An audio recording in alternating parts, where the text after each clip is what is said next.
هي علامة كتعنيني ممنوع مرور العربات اللي كتحمل مواد متفجرة أو سريعة ديال الالتهاب. يعني إلا كان هذه مواد متفجرة ولقيت هذه العلامة هذه، ممنوع عليا نتابع السير قدام.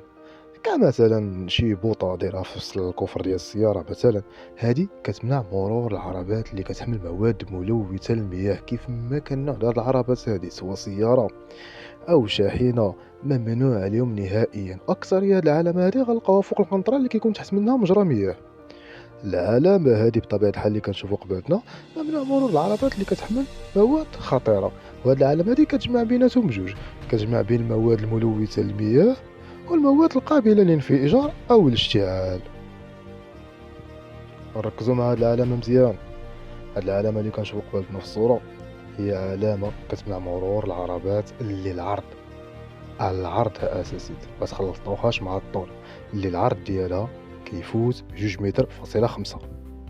الخطأ اللي كنطيحو فيه هنا هما أننا كنسمع السؤال كيقول لي ممنوع مرور العربات اللي الطول ديالها 2 متر فاصلة 5، كنقول له نعم.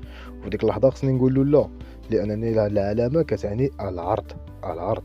الطول نفس دوك الأسهم في نفس المكان، غير هما كيكونوا خارجين الاتجاه ماشي داخلين، كيكونوا خارجين بطبيعة الحال. إذا قدام هاد العلامة هادي دائما نركز على العرض. إلا كان العرض ديالي 2 متر فاصلة 5 نتابع السير القدام، 2 متر فاصلة 6 لا.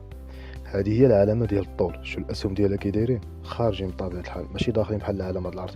هذه ممنوع مرور العربات اللي الطول ديالها كيفوق 10 متر. أنا كسائق سيارة ما غتعنينيش بطبيعة الحال، ولكن نحفظ القاعدة ديالها.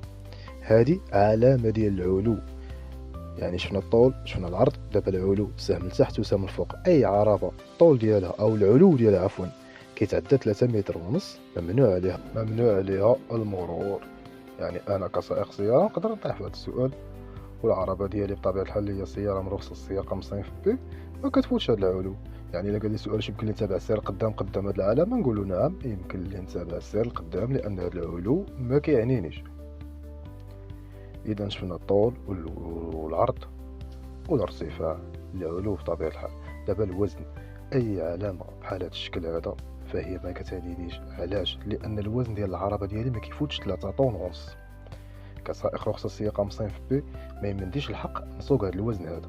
يعني من نلقى هاد العلامة في شي سؤال نقول له نعم يمكن لي نتابع السير قدام كسائق رخصة السياقة مصنف بي بطبيعة الحال. هاد العلامة هادي ملي كنبقاو نجتهدو في أسئلة بزاف كنفهمو القواعد، كنوصلو عند هاد العلامة هادي ما كنفهمو فيها والو، وهي علامة سهلة. يعني كسائق شاحنة كبيرة بطبيعة الحال بحال الركوك كيكون عندي المحاور، ودوك المحاور كيهزو واحد الوزن محدد. يعني إلا كان المحور كيهز أكثر من 5 طن ممنوع عليه يتابع السير القدام. محاور هما الروائد اللي كيكونوا اللور بطبيعة الحال.